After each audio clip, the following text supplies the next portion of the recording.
Oh, you're not talking. Sorry for that.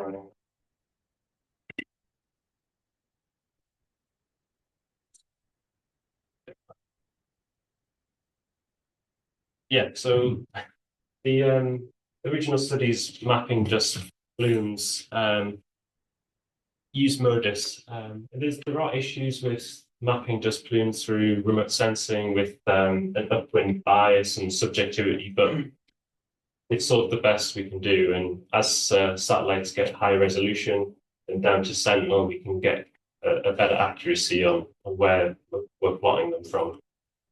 And so it moved on to Landsat, and so this is high resolution, and there's studies which map dust plumes like this one. And this is higher accuracy again, at around 30-meter resolution, and then now we have Sentinel-2, and this is about 10-meter resolution. And as we say, as you move towards the poles, you can get really good frequency. Whereas some of these other satellites take weeks or a couple of weeks to come back around. And as dust events are quite sporadic, it's good to have this daily or maybe every few days overpass. And so this is the site from the time lapse earlier, and it's a bit tricky to see, but we can get these really quite small dust sources, and we can look at the plumes and which surfaces the actual plumes are coming from on a really high resolution. And so we have these plotted for many different events, and we can come up with this sort of thing, which is the water inundation map over a 6-year period, and then where we see all the dust plumes coming from, and try to understand what are the surface characteristics that these plumes are coming from. And so we can see where the channels migrate through different years, and where the dust plumes are coming from. And so doing a little bit of stats, when we grid this up into a 250-meter grid, we can see that the dust and no dust pixels behave slightly differently, and the dust is generally drier than the source on average. We can see the distributions there. And so when we think about it, it might be what you'd expect, that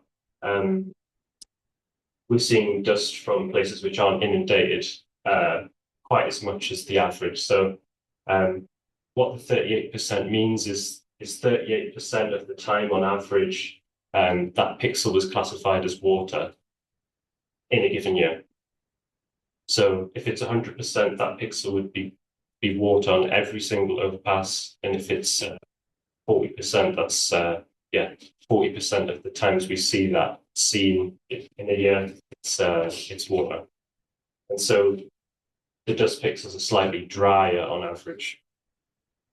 And you can see the distributions, and the dust is generally coming from these areas which are inundated between 10 and 35% of the year. And that's for this location, and I'm sure it'll be different in different places. And this is a coastal delta system.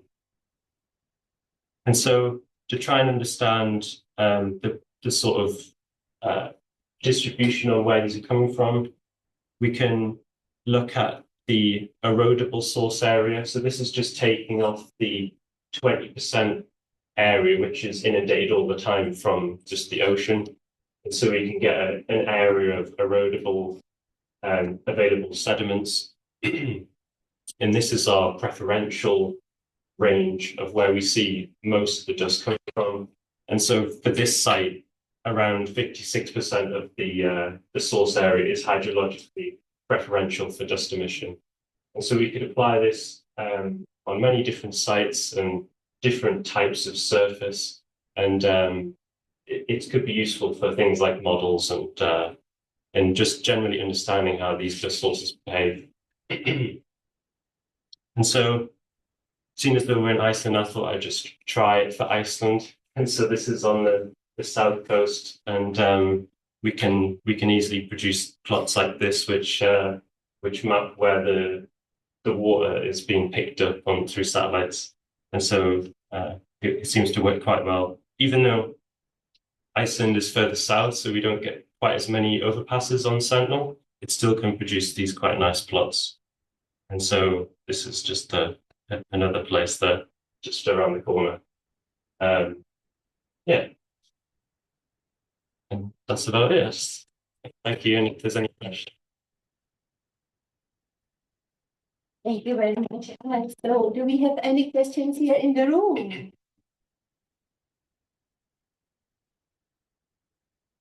And not here, so I will check online, sorry.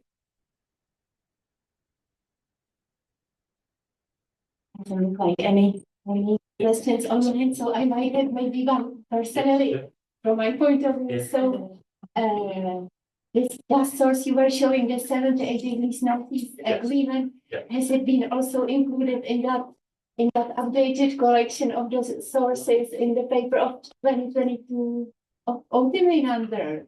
And no, so we have a record which we'll publish. Well, it's been in the works for a little while, but hopefully we'll publish soon. Which is a whole record of new dust sources through remote sensing. And so And we how have a many data have you set. identified since? It's about 80 or so. 80, wow. So we'll Sources. see how But we went through like it was 400,000 Sentinel-2 images to get the data set, and so there's a lot of new ones on there. Wow, that's incredible work. So it's obvious the new paper is definitely needed, including these new sources. So it's a massive area. So I will ask once again if there is a maybe question online or in the room for Alex. Looks like not. So thank you very much. And although we have this little time drop off, we I think are still rather very good on the agenda.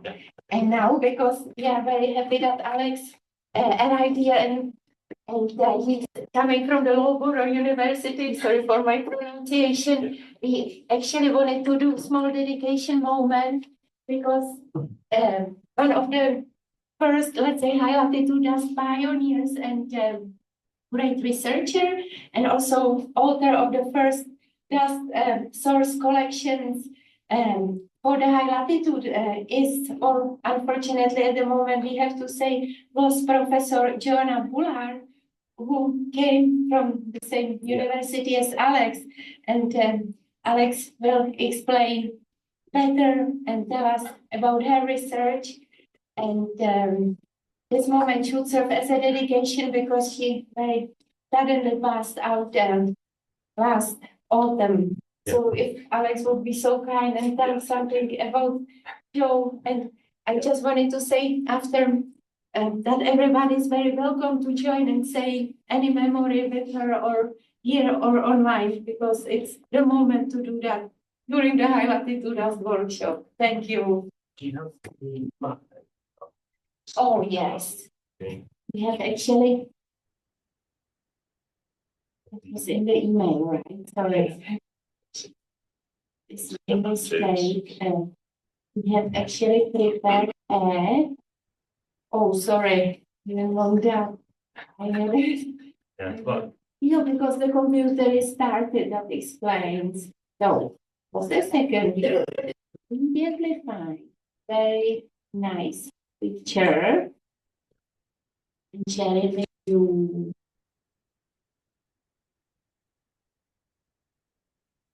Yeah, unfortunately, Joe passed away on last October. So she was my supervisor and a pioneer in high latitude dust research. And so, yeah, it's very nice. And thank you, Pablo, for giving this time to just go over some of her work. And if anyone wants to say anything or online, feel free to do so. It's an open discussion. Yes, maybe we can also say there was in 2017 the High Latitude Dust Conference organized here in Iceland. It was Joe's idea, wasn't it, originally?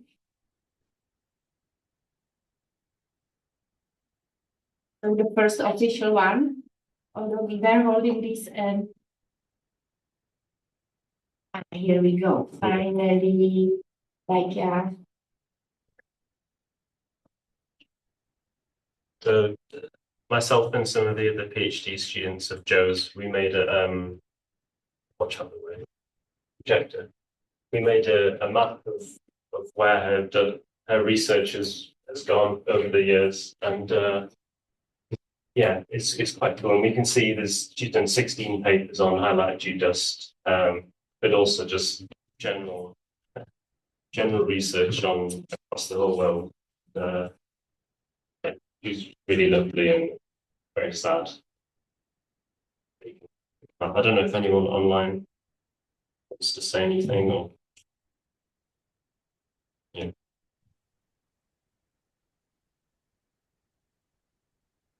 Yes, this is Outi. I would like to say a few words. Yeah, so, we cannot see you there in the workshop. We see now the nice map here of Professor Joanna Bullard's global research reach, but maybe I can say something because I remember we had this high latitude dust workshop Pavla mentioned in Reykjavik at the university in the center campus, and she was a great organizer of that event, and there were like really lively conversations that she very carefully led, and I was very impressed. So that was the first time I met her in person during that workshop. And then later, I remember she was kind to attend one of Pavla's high latitude dust workshops at the agricultural university in Iceland, and again she participated to the workshop activities like everybody. I was really surprised and like positively surprised how actively she participated there. So that was actually the workshop where we initiated the high latitude dust paper, which was published 2022. So those discussions with Joanna were also part of the initiation of that paper. Yes. So maybe somebody else can share also some other memories of her.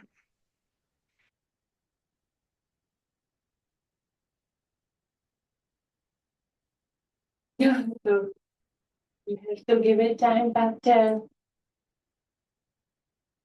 you, Outi. Really nice memory. It's also given the time difference, so I have also received email from the Professor Joe Prospero yesterday evening, and he also emphasized the work for identifying and bringing the first high latitude dust sources to the map and summarize it. But of course, then regionally also, for example, here in Iceland, Professor Olafur Arnalds was mapping the Icelandic sources far in advance. But the thing to put all of them together, it was a really huge step. Yeah, so I believe if I know this is very difficult moment, and we can be just proud that we will hopefully carry the message that Professor Joe Bullard came with as the pioneer, and it will be, yeah, in her name and for her dedication. So the simplest way is to say thank you for all the work and enthusiasm. And so to kind of also carry the memory back to you, to the home of Joe, to the University of Loughborough. You have the artist, Beata Spáčilová from Czech Republic, and we thought we would like to also send memory of Iceland back to UK with you. And for that, Beata came with the idea and actually used the Icelandic dust from the northeast Iceland in the Sandur Desert, and then use it as a reprint of Joe's picture. And the picture is there on the wall if you haven't recognized it yet. Wow. So this is a small gift from us to you. I hope the And then this, maybe can we stop sharing the map because then the camera should focus it. It's over here. You can see it's always the same print, and Beata will explain the method later this afternoon. I'm not, unless she wants to say something right now, but maybe I would share the original picture later with you also online from my computer. But this is our thanks to Joe and No, I recognize the picture. yeah. That's really good, yeah. Well, thank you very much. Yes, yeah. And yeah, and I would like to pray this. Yeah. Very similarly, the blood and blood check, and the was very old. Hard to make it. Into the microphone because can just repeat it.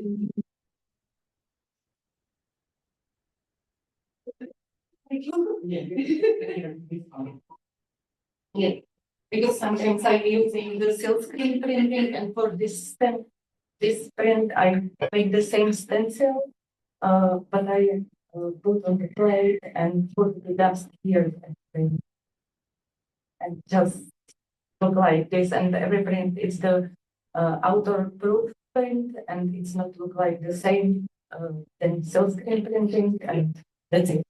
Wow, that's amazing. You can keep it. You can keep it every 3 pictures and put for the friends. Yeah, definitely. We'll definitely look at that. Thank you very much. Really kind. Thank you. Yes, so because we are still sharing, I will now share the original image so you can see it. By sharing. Yes. So this is the one. So from far the distance you might see better. You might see better the original picture. I'm not sure if I walk, you can see it also here because it's pointing Oh, this the level camera. here. Now it's pointing. Yeah. So now you should see the ball. All right. So thank you. I have to stop sharing here. Sorry.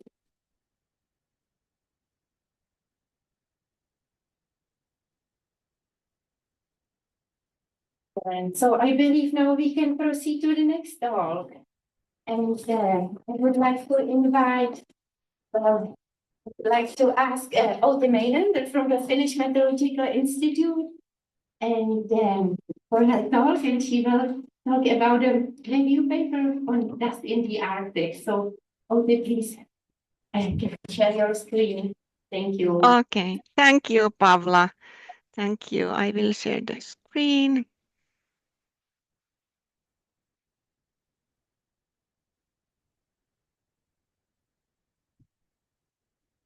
Okay, yes.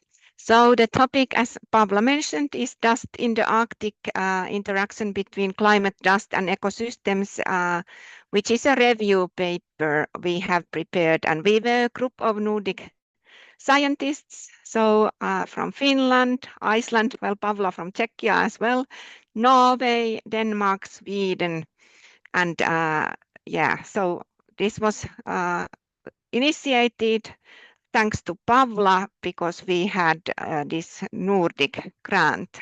We were able to start working on this. And in the Can you put it in the presentation mode? We see. okay, I see it in a presentation mode. One moment, I will. Yeah, maybe I am not sharing the right screen. One moment, I will fix it. I have 2 screens, so I will just stop sharing and share again so that I will find the right screen for that then. Maybe it's this one.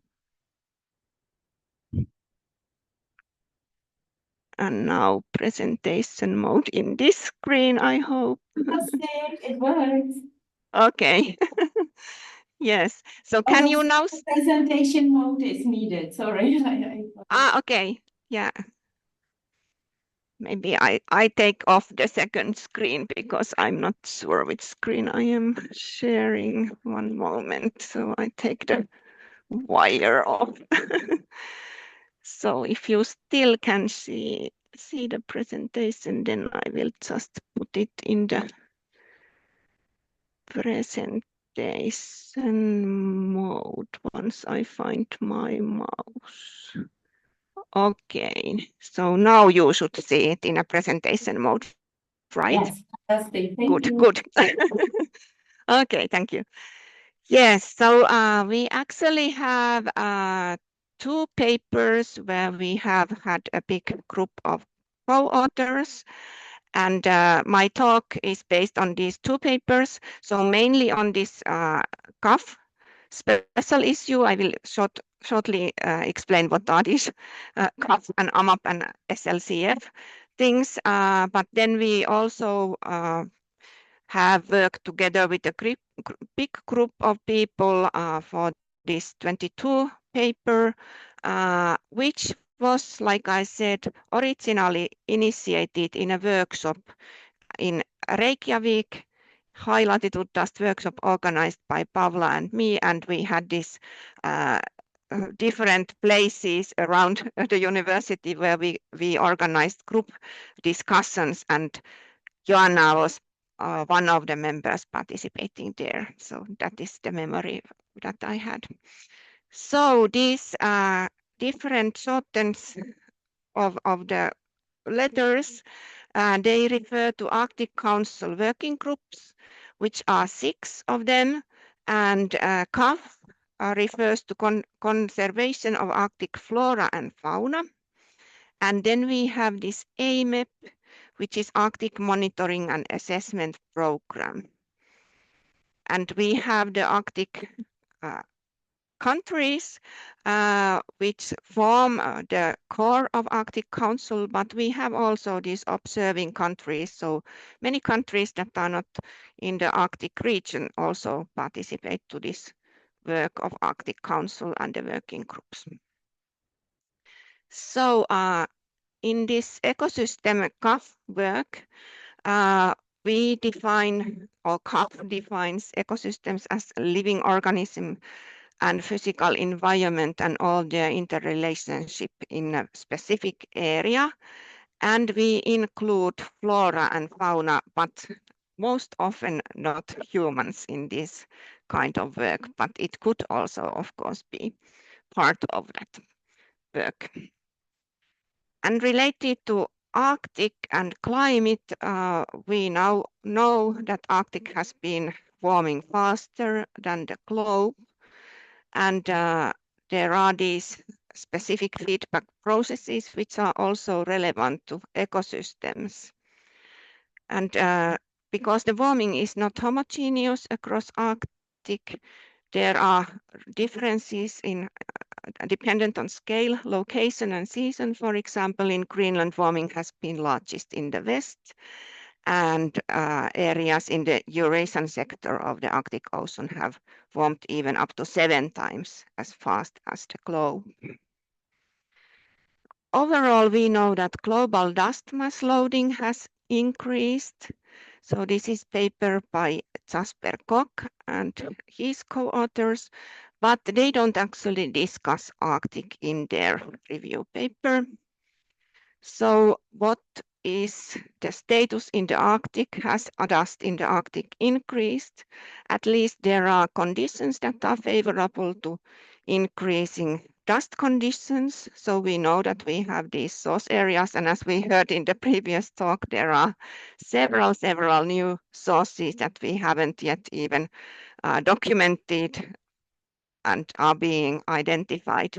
And we look very much forward to the publication on these new sources identified from remote sensing data shown in the previous talk. So, and there we have also the other aspects of climate change, which include wildfires and drying and increasing wind speeds and etc. And all these increase the likelihood of increased dust also in the Arctic.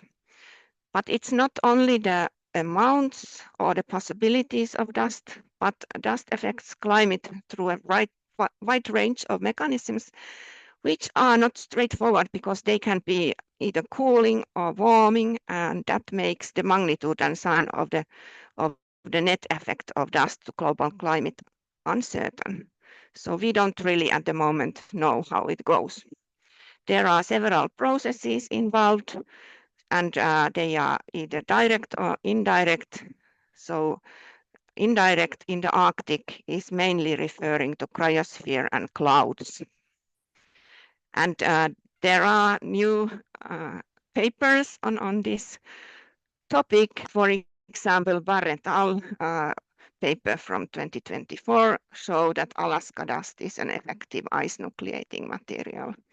So this is significant evidence for the importance of dust in the Arctic regions and high latitude regions. Also, the dust has been recently recognized as an important climate driver. So it is a short-lived climate forcer, and it has been recognized in IPCC and Arctic Council working reports. And like Nitsko said, also WMO and all these UNEP and etc. organizations. So dust affects weather and climate, but it's also driven by them. And the dust life cycle is not always as easy to identify, and its impacts especially are currently not yet quantified well. So today we haven't yet mentioned Prospero, did we? I don't remember exactly, but that's important, of course. Yes, Pavla said that Prospero sent email. Anyway, so his big job on this low latitude dust sources was, of course, one big question, which is also relevant for Arctic regions as long range transported dust. And then we have this map by Anna Vukovic, which is also from Nitsko and Boyan contribution, and which is a very significant contribution to the high latitude dust world. And even last week I was asked again, is the map available somewhere? And if there is an update, I would very much like to hear this update from Nitsko after my presentation, if possible. And as said, Uli and Pavla have been the pioneers for Icelandic dust and the sources there. So when we consider Arctic regions and the dust in there, and especially ecosystem effects, it is, of course, the deposition that directly impacts the ecosystems. And there are all these different variations in season and spatial variations and source, different sources, and this has been studied by Kreutzwafling et al. Paper. And also, if we consider like one location here, for example, Finland, we know that all these different long-range transported sources are responsible for dust arriving in one specific place. Then I want to show you something from Finland, from my country. So we receive Saharan dust or African dust every year. And recently there has been, from a normal Finn point of view, maybe an increase of these wintertime dust events arriving in Finland. And so we have had massive dust depositions in Finland. During the last 5 years, we have observed dust every year on surface of snow.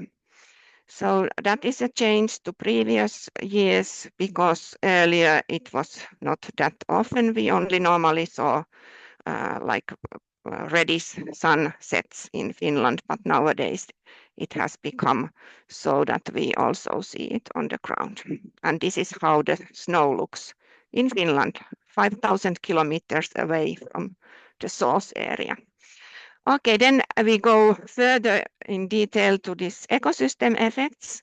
So we identified several ways that dust can impact ecosystems.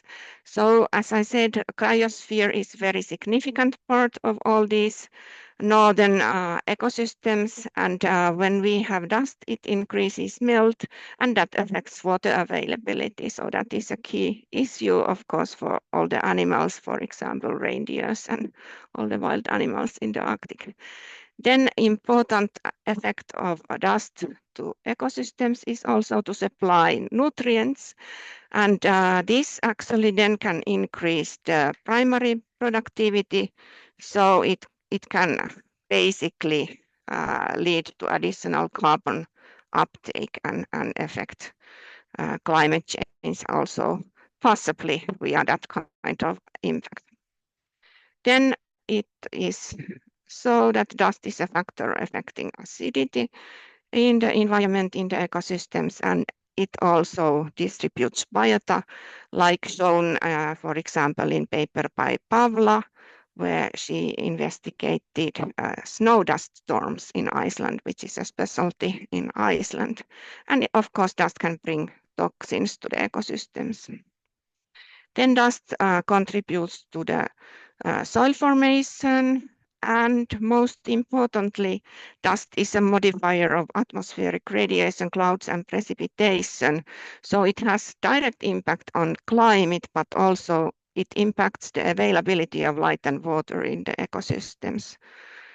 And this is the paper led by Pavla on snow dust storm in Iceland, which also Joanna Bullard cited in the 2016 review paper. So this is a unique phenomena, an extraordinary event, but later observed, I believe that Pavla has observed similar cases later as well, but this is well documented case. Then related to these interactions and feedbacks of dust and snow melt, we have discovered that if we have a small amount of dust on top of snow, it increases the melt. But when we have a higher, a thicker layer of dust on surface snow, or on the top of the snow, then it starts actually insulating. And this discovery has been confirmed in other independent investigations as well. So as I mentioned earlier, the feedbacks can be negative or positive, and they can be counterbalancing, which means that the complexity of this feedback is high.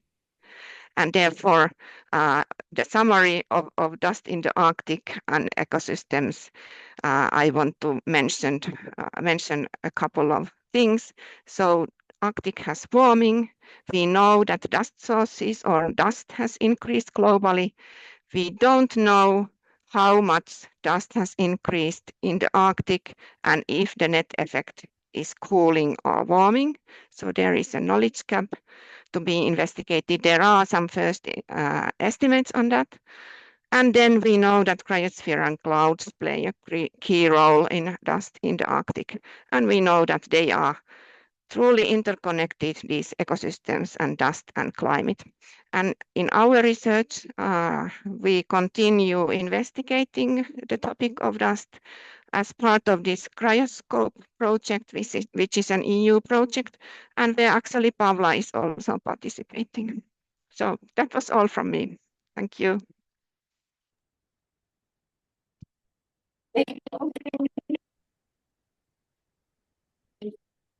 Thank you Maybe for I this stop sharing. amazing overview. So whoever, I mean, all these impacts, that's really great way to summarize it. And if you are more interested in details, you can find it in the latest paper from 2025, okay, correct, right? That's in the Arctic was published. And That's right, yeah, last year, yeah. And also, if you are interested in these publications about high latitude, we try to also summarize them on one website of the Ice Dust Association, either just written as a list or in the Zotero format, so you can find it there. And also, please let us know if some of the papers are missing and to be added. Just let us know, and we will be very happy to add it there because it's a hub for people to find information. Yes, really great overview. Thank you, Ote. Are there any questions here in the room?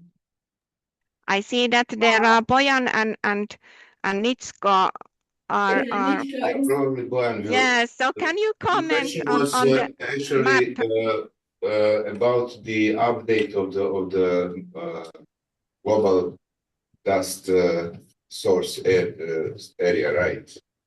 Yeah. And to be honest, I'm not aware. Probably Boyan Zetlich can answer, or Anna, I'm not sure if she's a participant today. But let's give Boyan.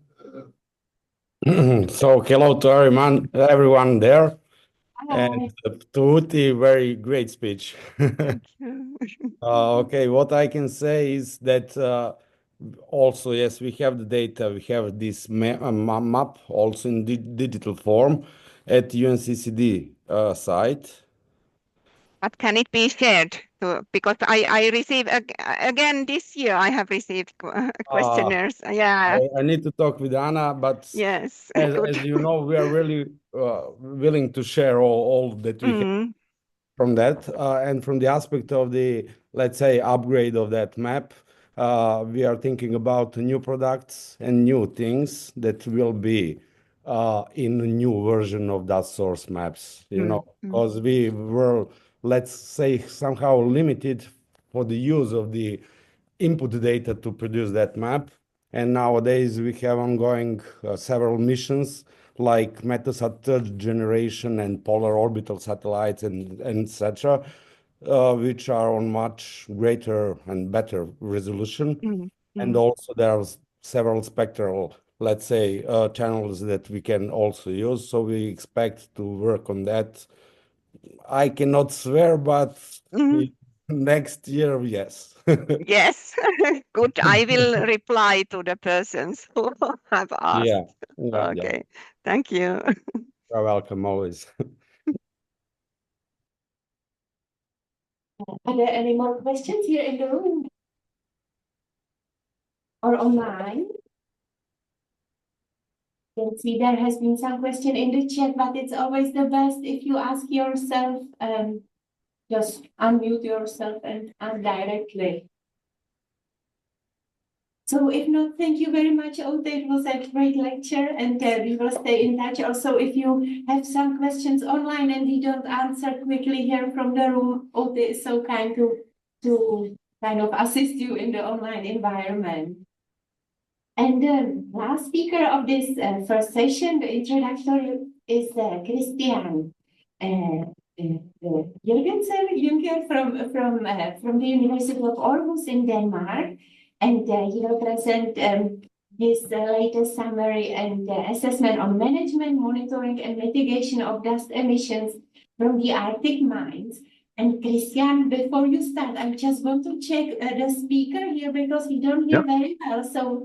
So yeah, I can try to speak a little bit, see if the sound goes through. Paul, Yeah. can you say something now? Yeah, I'll try to say something again. Can you hear us? It's not better, right? No, okay. Partial sound, is Yeah. that what shall put on? Sorry, this was working perfectly yesterday. Yeah, that's fine. Virtual speakers. Can you say something? Yes, I'll try again. Can you hear me now? Yes, it's always the same. Okay. So I guess we will try to put it on this one, and I will then just go to the back to try to put it higher. But anyway, thank you very much, and feel free to share your presentation. Let me just see if we get a full screen. Do you see it full screen or in the presentation mode? Yes, great, Mo. Thank you. It's fine. Okay. Well, thanks a lot and hello everybody. Sorry not to be able to attend in person this year, but I could understand that the snow situation is not much better this year than last year. So I guess we got all the snow here in Denmark and a quite unusual weather situation now. So maybe, yeah. Today what I would like to talk with you about and discuss with you at the end is some of the results that we have from the review paper that we published in the Arctic Yearbook here in November last year. And as you can see from the list of co-authors, there's a lot of familiar names. So a lot of dust researchers from basically all of the Arctic member nations. So that's really good. Yeah, just start with a shameless plug for the paper that is published. And I'm not going to go through too much of the text and all that. It's a text-heavy paper. But it was published in November last year in the Arctic Yearbook, the special issue called War and Peace in the Arctic. And the paper itself is called Responsible Mining in the Arctic, Management, Monitoring, and Mitigation of Dust Emissions. So, and I've shared the link at the bottom. I'll be happy to share the presentation afterwards, so you can go in and have a look yourself if you're more interested. But really, the dust issue from mines are a little, we are out in the periphery of the high latitude dust core topic, because really what is special for dust research related to mining is that we hope really not to see anything. So yeah, but that's kind of a special case. So what we focus in is methods both for detecting dust and also the legislation behind regulating dust from administrators across the Arctic, and also identifying new research gaps for this. But in this presentation, we'll try to both review the main content, but particularly illustrate some of the points that we make in the paper. So I'll show you a little bit more about potential sources of dust in mining projects in the Arctic, the potential environmental effects from dust from mines, also an overview of dust mitigation practices that can be used. And also at the end, we can discuss some of the key issues that we've identified for future research in order to improve both mitigation and monitoring and the overall assessments of the environmental effects from mining dust in the Arctic. So this is the most quite famous diagram that I'm quite fond of from Sevina et al. From 2012, where it's a diagram showing on the left y-axis the potential amount of particulates emitted. At the x-axis we have the potential contaminant concentration going from low to high, and at the right y-axis we have the potential risk for to human health and to the environment from different operations.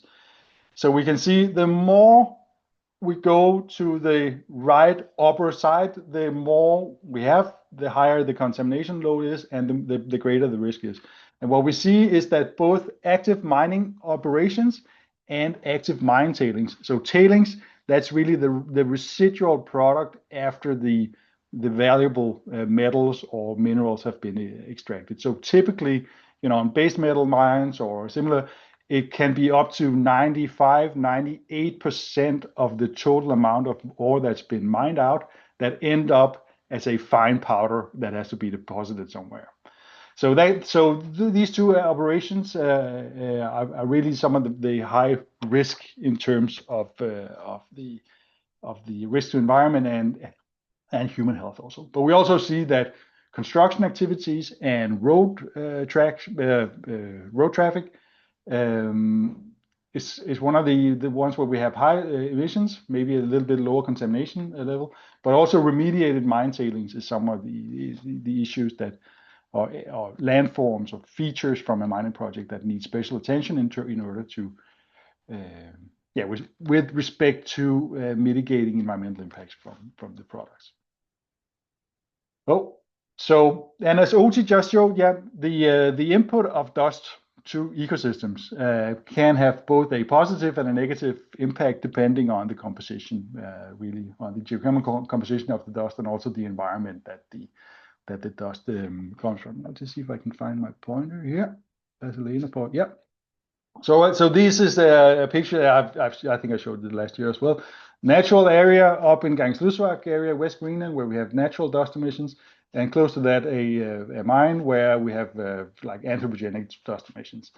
Yeah, and you can see in Greenland, where most of our work is focused on, we have special attention to some of these various areas where either there's legacy mining or active mining or something potential mining. You see where Alex just showed us his satellite investigations. I think that was pretty cool because it's really one of the most inaccessible places in Greenland that you can go and look at. So yeah, I wish I could say that I knew of somebody that would go there soon and that could take some samples or whatever. But really, this area here is so remote that pretty much nobody goes. So great to see that we can learn from your satellite investigations. That's great. So really, some of the special concerns relating to mining dust is it's pretty much related to the content of heavy metals, right? And the accumulation of these heavy metals up through the food chain. So, but we can also have blocking effects of more inert dust on the vegetation. So really have reduced photosynthetic activity and stunted growth. And also, if we have larger animals that feed on this vegetation, they can have increased tooth wear and other effects. But really, the main focus from a regulatory point of view and environmental protection point of view with respect to mining is the mitigation of heavy metals entering the ecosystem and then being bioaccumulated out through the food chain. Yeah, but you can see here the lower picture here. This is the same. We were there doing some monitoring. This is how the vegetation looked when we came. We took a little bit of the vegetation off, washed it, and this is how it looks underneath. So yeah, that can be quite a significant effect of dust loading as soon as you get close to the sources. But again, it'll vary according to the type of mine, the scale of mine, the activities, the setting, everything. So there's not one solution fits all for this. So really common sources of dust emissions, if we take from the schematic that's shown in the review paper, if we look focusing on a few of them, we really have one of the main areas where we can have dust emissions is from these open pit mines where we have blasting and crushing and hauling of ore, but also the haul road traffic. When we transport the ore from the excavation sites or the blast sites to either processing facilities or unloading facilities, is typically in the environmental impact assessments that goes into assessing the mines in the Arctic, is typically the dominating source of dust emissions that comes from road trafficking. But also when we deposit the waste rock, it can either be just inert country rock that just overlying the ore, or it can be a geological formation that just doesn't make the cut in terms of the cutoff grade for when the ore is economically viable to extract. So the waste rock can sometimes have quite a high amount of different, both heavy metals and sulfides and other nasty stuff. So dust emission from waste rock piles is also some of the features that we are looking into. Then we have the tailing storage facilities. And then, of course, also the ports, and when we ship off the either concentrate or the final product. So this is kind of like in a schematic point of view. If we look at a real-world example from South Greenland, this is the Latitude cryolite mine that is the longest-running mine in Greenland. So cryolite, that's like aluminum fluoride. So that was used initially for aluminum production, but then later as a catalyst in the smelting of bauxite and others. But you can see here, this is the old mine pit. It's the same one that's located here, and we have connected infrastructure around, crushing facilities, a port, some roads, and this is located in the very western part of Greenland. And this year we had some people going out there doing additional monitoring on a different purpose. This whole port quay area here, it's produced, or it's made up of acid generating waste rock. So we have a huge leaching of lead and zinc into the environment. And actually, Nini Jemiasen, she just defended her PhD at the Greenland Institute of Natural Resources last week, studying these particular geochemical features of this area. So that would highly recommend it to go and check out her work. But we also had people out going up and doing soil sampling and vegetation sampling in the environment surrounding the old mine to see if we can still trace now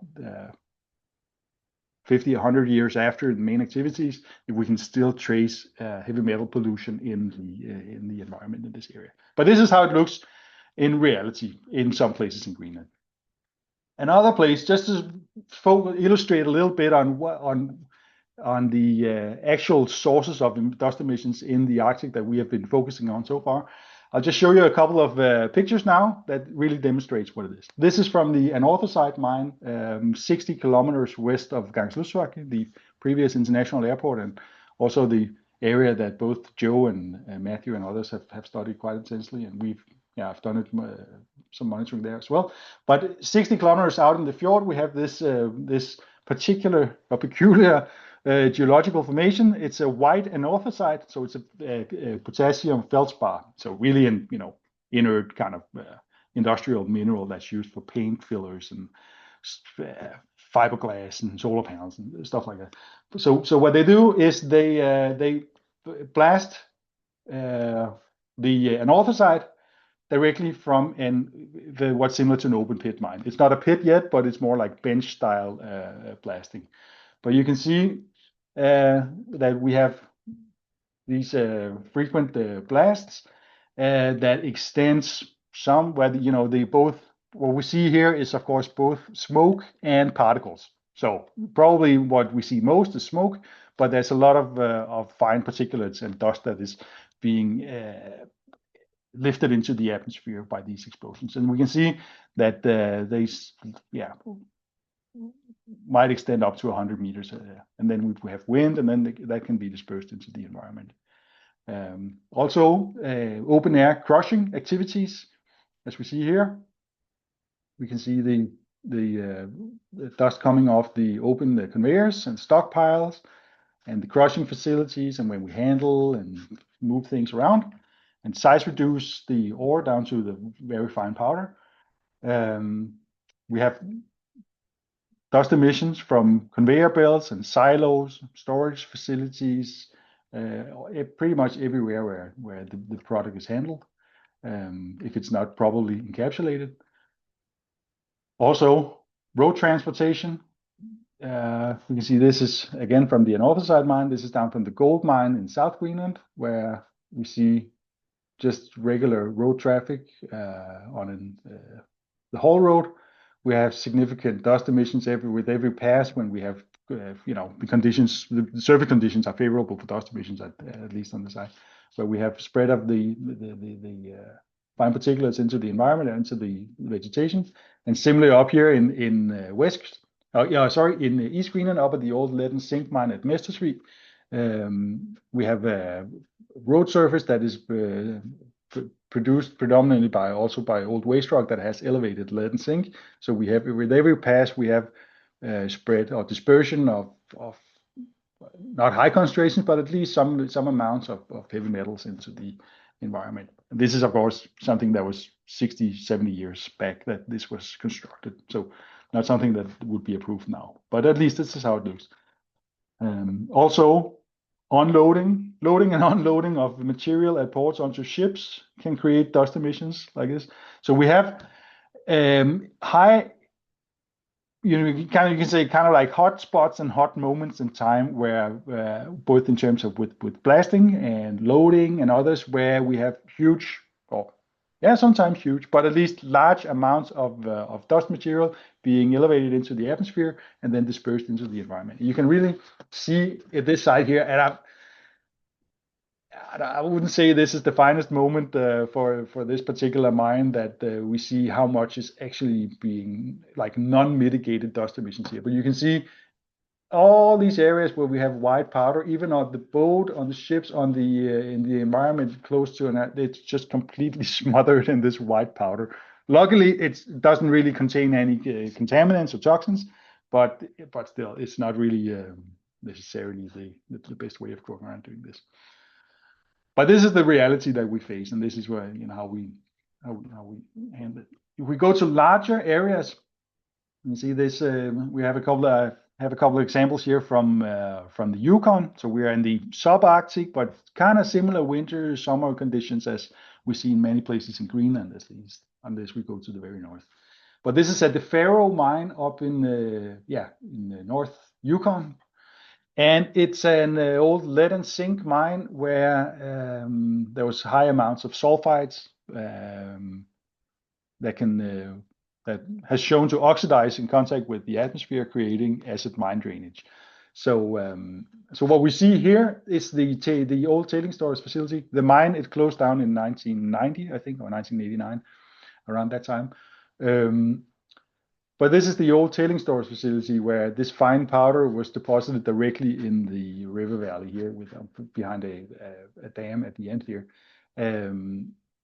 And what you can see, there's many things to look at in this particular place, but some of the things that is quite noticeable is this red color that we see here, and that is acidic water. We're down to a pH of 2 or 2.5 or something like that. That is generated by the oxidation of sulfides in the ore, and then creating sulfuric acid that can then leach some of the non-soluble metals, lead, zinc, others, cadmium, mercury maybe. And then mobilize that. But this area was for a long time left uncapped. So you can see the gray parts here. That's just plain tailings that were deposited here. Now they've started with the mine remediation project in the area to cap the tailings and to rehabilitate this particular area and cap some of the pollutants in. But if you have large amounts of uncapped tailings, then we have wind erosion. Then we can have the material spread into the environment. Same thing if we go to Whitehorse. There was an old copper mine close to Whitehorse. Same problem. Tailings dispersed directly into this environment here, where we have uncapped conditions, so it's not protected by precipitation or wind or anything.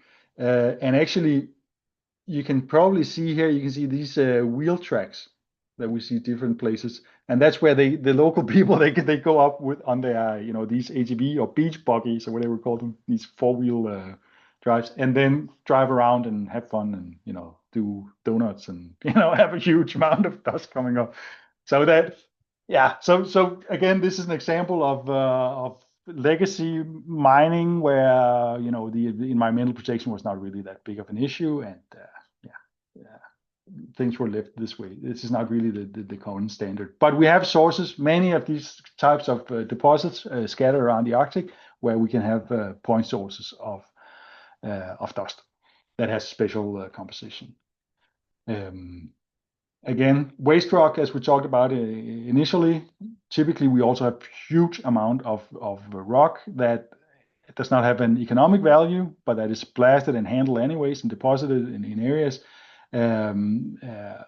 where we can have wind erosion and dispersion of contaminants from it. And you see the same thing here. This is also from the Faro mine. The acid generating waste rock was piled up in huge piles. I think it was 350 million tons of waste rock. Yeah. And you can see the drainage channel here is completely bright orange from this acid mine drainage. And of course, the particle fractions that create this is also part of the finer fractions. And that can be dispersed into the environment. And of course, as we've seen, many of these Arctic mines are located in areas that are naturally dusty, especially if it's in Greenland. We have the ice-free area around Greenland. That's a fairly narrow band, and then that is incised with these meltwater, proglacial meltwater rivers, where we have experience that they can, like a large amount of dust can be emitted from that. And now, even with Alex's work, we probably have an even better understanding of the extent and magnitude of these and occurrence of these dusty outflow systems. So that's really great.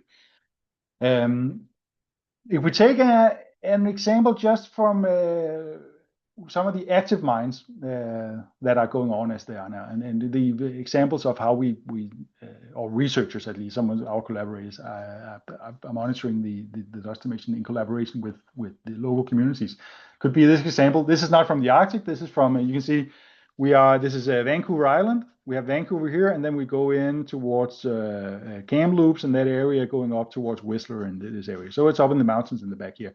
And you can actually, within the white circle, you can see this this small white banana, and this is the entire mine that we see here. So it's quite significant. You can see from the scale, it's approximately 20 kilometers in length. The tailings pond, which we have down here, is roughly 6 to 7 kilometers in length and maybe 2 kilometers across. So quite a significant surface area where we have this fine material deposited.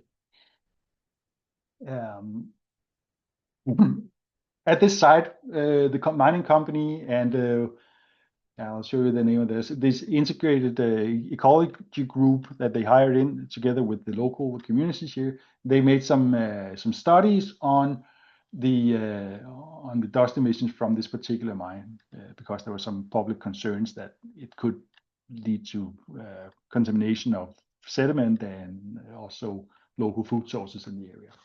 But in their report, they also, just another example of these mining dust sources. We have the pits, the open pits, the trucking, truck hauling of ore to crushers, conveyor belts where we can have emissions, crushers, mills, waste rock piles, loading, unloading sites, tailings ponds, tailings dams. So, it's kind of the same picture as we see in Greenland and in many other mines. If we have a look at the tailings storage facility, you can see the mine is up here, and this is the huge tailings pond where, as I said, it was approximately 6 kilometers wide and a couple of kilometers wide. And this is how it looks. So it looks very much actually like some of these progressial systems that we see in Greenland, except that the particle size fraction is a little coarser here. We're up. The screening size is around 70 microns. But of course, we have subparticles or particles in the sub fraction also in this. So, but it's like a very fine sand. And you can see this is from the other end where we have the pond and the tailings beach where tailings is being excessively deposited. And then we have some degree of water cover that, depending on the time of the year, it'll be more or less saturated, the surface of the sediment here. So what they did with the integrated ecology group and the local community is to do this study. And I've included a link so you can go in if you think this is interesting, have a bit more a closer look at this. But this really highlights one of the things that we also identified at the end of our paper is really the involvement of local communities. So their study design was really, to answer the basic question: is dust coming off the mine? Where's it going and what's in it, and how does it affect local traditional plants? So the researchers, along with I forget how many, but quite a large group of locals in the area went out and sampled these wolf lichens at these yellow dot locations and also at the red locations. The special thing about lichens is that they incorporate if it's a symbiotic organism really between algae and a fungi. So if dust lands on the surface, it can be incorporated into the tissue and then become a natural dust trap, you can say, over time. So you can see, so it kind of incorporates the fine particles that lands on top of it. So this is the area that they sampled in, and this is kind of the results that they saw. And what they saw, quite unsurprisingly, that increasing distance from both the mine and the tailings, we see decreasing concentrations in different metals. So especially it's a copper mine, so copper is one of the primary indicators to look at. And we can see the hotspots around the open mine pit, but also around the tailings impoundment. And you can see that they found other elements that were related to mining and some that were not. Long story short, there was no problem for the food sources, but this is a good example of including local people, people that live there, people with indigenous knowledge and values, and culture in this area and include them so they gain a better understanding of the situation and also trust in the results that comes out. So now we've seen all the sources. Now let's talk a little bit about what we can do about it at the mine site. So we have a number of best practices that can be used for mitigating fugitive dust emissions from different places of the mining. So spraying of water or chemical suppressants or salts or whatever is a commonly used method to reduce dust emissions. Basically just wetting it up so we don't have this dust emission potential. Then capping of waste or other material stockpiles is also one of the best practices. We've seen when what's the impact when it's not done, and that's not a thing to repeat. So it's really something that we move forward on in the advisory we do for authorities in Greenland to really have a focus on capping and shielding of material that can be emitted as dust. That also goes with like cover, trucks, machinery, storage facilities, buildings, whatever. And then have a focus on the construction design of the roads. Really, if we have a good focus on like we're doing well-constructed roads with a proper spraying management, we can really achieve a lot of dust mitigation based on this. And then, of course, you can use pipelines and wind barriers and speed limits and whatever. You can read more about this in the paper. So I'll just show you a few examples also from the Yukon that we visited last summer. Some of the practices that they use there. This is up close to the Keno mine where we have the Eagle Creek gold mine and the Hecla silver mine, where they spend a lot of effort and time and money in order to keep the roads in good condition. So really whole road grading and hydration. So you can see with the proper equipment, you make a good crown on top of the road, and then you spray it with water, and then that is really efficient in keeping the dust emissions down. You can see just by comparing on top of a well-prepared road compared to the natural dry state next to. Here you would have large emissions of dust. Here you have pretty much none. And you can illustrate it by this. You can see this is a well-maintained and watered road section. If we look in the rear view mirror, we really don't see any dust sections.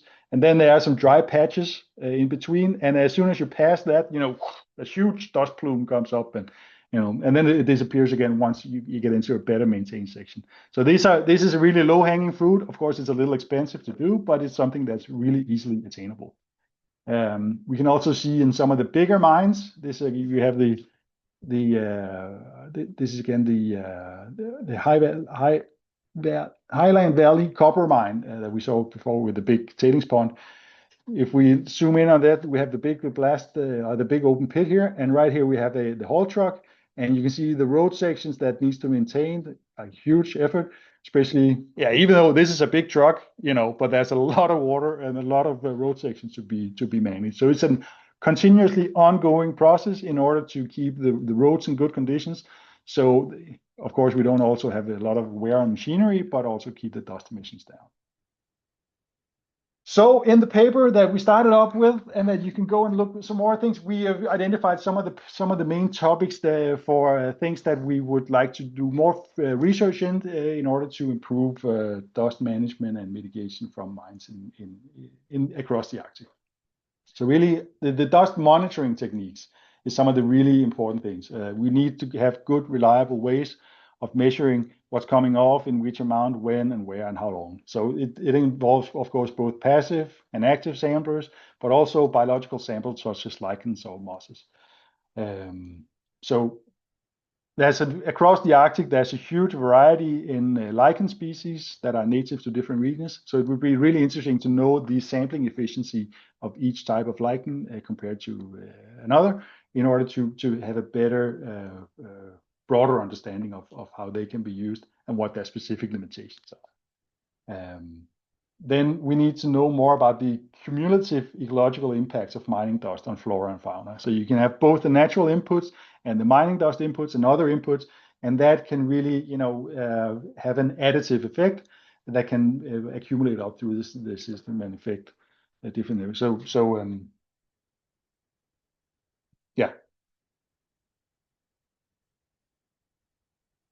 Yeah, new methods and a better understanding of the fate of dust in the environment. And then at the end, and that's probably one of the quite important things for the social